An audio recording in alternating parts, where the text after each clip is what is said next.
had to do court-ordered community service while I was heavily pregnant. And yes, I felt like the scumbag that makes me sound. I've spoken about it on here before. When I was 16, I was arrested and charged with burglary. I didn't do the burglary, but I was with the people who were doing it. My fingerprints were everywhere. It wasn't a house, it was a college. I've spoken about it before. I didn't snake on my friends, so I was the only one that ever got charged with it. But why it affected me when I was pregnant was I got charged in the July. Sorry, I've just decided I want to change my lipstick.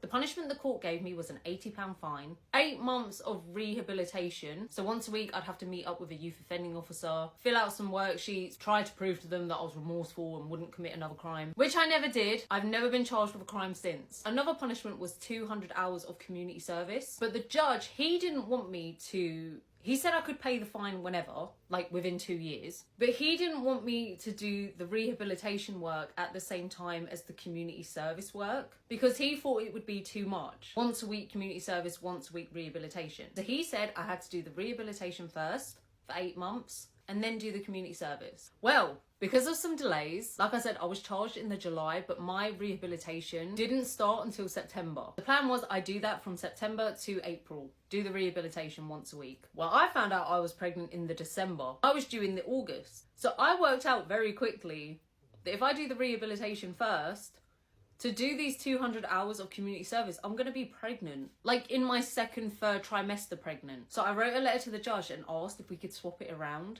that I do the community service now in December and then start the rehabilitation. And he said no.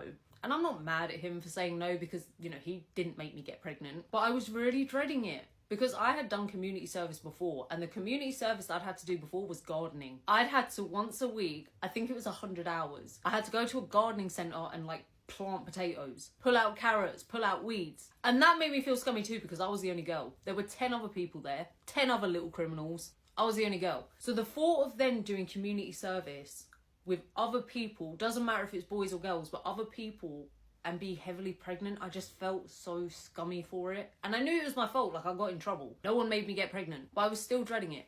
This is where I got lucky. My foster carer at the time, baby stealer. Before she was a baby stealer, she was a really nice lady. We got on quite well. She managed to organise it and swing it with the judge that I could do my community service at a charity shop in Beckenham because her friend worked there. So even though I was still upset that I'd have to do it heavily pregnant, I was a lot happier that I could do it on my own. I didn't have to do it with other people under the age of 18 who'd commit crimes. And to be fair, so I did my rehabilitation, I started to do the community service, but those staff members, there was like 3 or 4 of them. They treated me like a person. I was worried they would treat me like this little criminal, little scumbag who's pregnant. Because I was worried as well that because I was pregnant, I was worried it looked like I had committed the crime while I was pregnant. Since being a parent, I've never been charged with anything. I've been good. But no, these staff members treated me like a person. They obviously, all of them knew why I was there. They knew it was court ordered, it was community service, but they were so nice to me. They just treated me like I was just any other worker there, just someone there on a voluntary basis. The customers didn't know why I was there. To the customers, I just looked like a pregnant girl